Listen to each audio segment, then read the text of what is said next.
I think it's what I always say is, if one person has a job that gives another person work, then that means two people are not looking for jobs. Exactly. So that needs to be multiplied, I would think. Yeah. So in terms of that, what kind of social impact do you think a company like yours in the digital space can have on society in general and in South Africa in particular? So, you know, like I said at the beginning, we have so much more responsibility. You know, we've had access to the technology that allows us to do certain things. We know how to do certain things in a very smart way, you know, in a very tech savvy way, in a very disruptive way.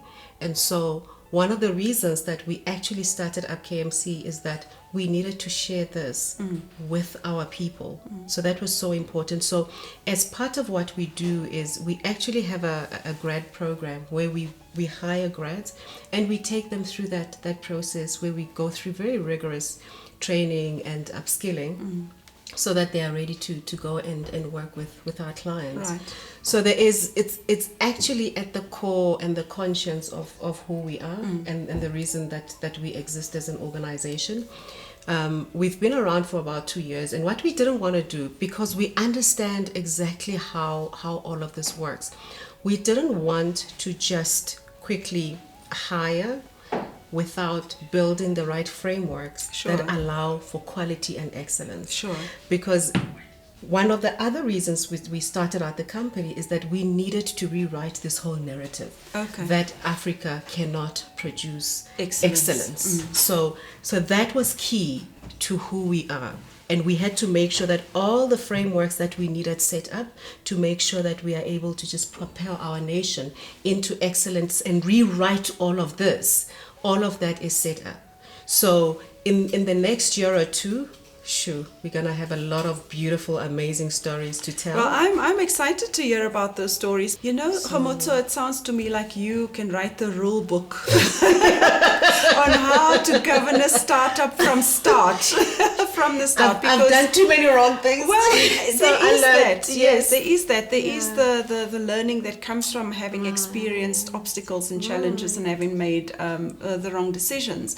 But there is also just the learning that comes from having a fair amount of wisdom about what you want and what you're prepared to do to get it. Right. But I think you're an uncompromising person. Excellence is really your standard, and because that is your standard, you require that of those that you work with. And that is something that you can write the rule book on. I really do think you can, because you literally have rewritten how digital technology and software development can happen, even from a small space like a startup space. So I applaud you for that. I think Africa is going to know you very, very well in the years to come. And I really wish Khabane Majestic Consulting all the success. And just one last question. Yes, ma'am.